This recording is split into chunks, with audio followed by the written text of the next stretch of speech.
Voilà, bonjour chers internautes, bonjour à tous ceux qui nous suivent. Aujourd'hui, je viens pour faire le prolongement des mauvais comportements que j'avais démarré hier à expliquer. Les mauvais comportements dans le sens de manifester ce qu'on appelle la méchanceté. La méchanceté, je l'avais dit, se manifeste sur plusieurs angles, plusieurs fronts, se manifeste de multiples facettes, parce que tout simplement, quand le cœur est mauvais, tout est mauvais. Quand le cœur est bon, tout est bon. Aujourd'hui, je me fixe sur le fait que certaines personnes n'acceptent pas la valeur ou bien le don ou bien la chance de leur prochain. Il y a des gens qui n'acceptent pas ça. Il y a des gens qui parfois, quand ils voient quelqu'un qui change, qui commence à gagner sa vie honnêtement, ils sont fâchés. Ils sont fâchés et tout leur programme, c'est de s'organiser. Je dis de s'organiser pour abattre cette personne. Dans quel sens? Dans le sens de dire du mauvais sur ses biens. Cette personne, par exemple, tu te bats pendant plusieurs années, tu réussis à avoir, par exemple, un luxe, ou bien même parfois une nécessité de vie. Qu'est-ce qui se passe? Ils vont jaser un peu partout en disant que il a volé. Par exemple, tu as une voiture, ils vont dire qu'il a volé de l'argent, il a arnaqué, c'est quelqu'un qui s'est prostitué, qui a fait du mal, qui a triandé certainement, etc. Ils vont trouver tous les mots pour salir ces chances-là que tu as. Bon, je dis que pourquoi je choisis cela? Parce que tout simplement, je me dis que dans la vie, les gens en général qui se prononcent de cette façon, ce sont des gens qui ne réussissent jamais leur vie, qui passent tout leur temps à créer du négativisme. À chaque fois, quand ils ont des opportunités pour aller de l'avant, pour passer des étapes, aller à la réussite, c'est des gens qui sont pessimistes, qui ne croient pas à l'exploit, qui ne croient pas à la réussite. Ils se disent qu'à chaque fois qu'il y a réussite, tu dois faire du mal pour avoir de la réussite. Et jusqu'à ce que, à leur niveau, ils refusent d'aller de l'avant par méchanceté. Donc, ils vont se dire que s'ils réussissent leur vie, les autres vont dire que ils ont volé, ils se sont prostitués, ils ont triandé, ils ont fait du mal pour l'avoir, etc. Tu peux commencer à gagner ta vie, ils vont dire qu'il fait de la politique, eh bien, il est franc-maçon.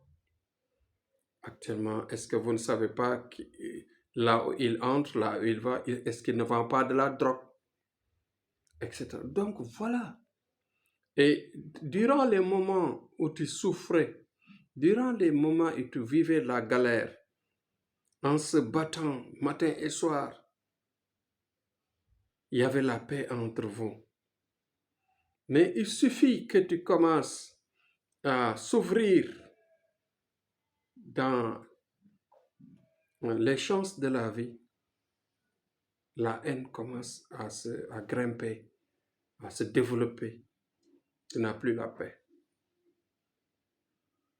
Je choisis ce sujet aujourd'hui parce que Je vois des scènes de ce genre, des scènes du type de discours que je suis en train de dire.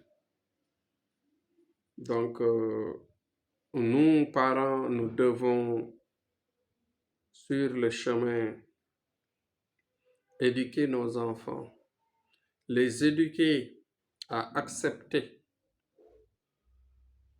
la valeur de l'autre, à accepter la chance de l'autre, à accepter les réussites de l'autre et de se croire pour aller de l'avant et d'être toujours optimiste dans plusieurs situations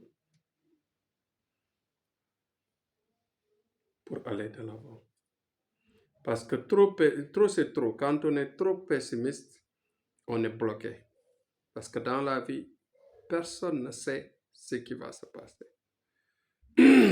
Tu peux collaborer avec une bonne personne, mais tu ne sais jamais la fin de votre relation.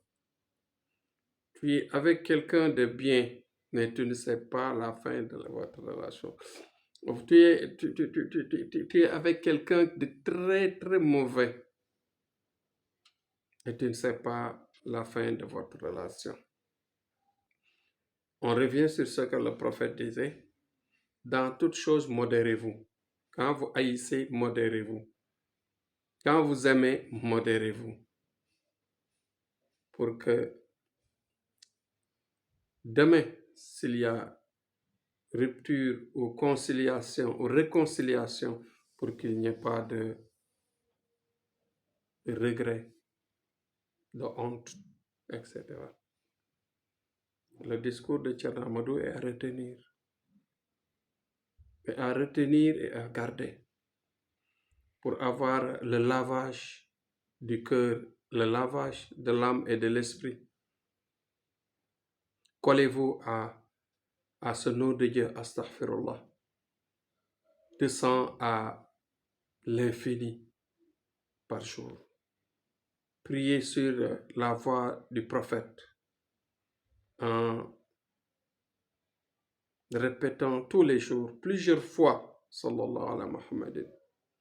Et je vous le répète tous les jours, vous donnant ce cadeau. Évitez les noms forts qui appartiennent à nos genres, qui savent le faire et qui ont la chaleur de résister à ça pour aller directement à la lumière de Dieu. Chacun a son domaine. L'ingénieur a son domaine. Le pêcheur a son domaine. Le mécanicien a son domaine. Le menuisier a son domaine. Donc chacun a son domaine. Donc les voies sur la lumière de Dieu nous appartiennent. Faites tout pour éviter cela et rester sur la bonne voie, la meilleure, qui est sallallahu alayhi wa Muhammadin. Et chaque fois de répéter le nom de Dieu qui va vous purifier et vous donnera toutes les ouvertures, accompagné de la prière sur le prophète, astaghfirullah, accompagné de sallallahu alayhi wa Muhammadin. Et je prie pour nos morts maintenant, je prie pour les gens malades, tout en ne pas oublier les gens, les innocents qui souffrent dans les prisons. Donc, voilà aujourd'hui ce que j'avais amené. Demain, je reviendrai sur un autre sujet. Inch'Allah Rabbi, que Dieu nous préserve de la méchanceté et nous évite le mal.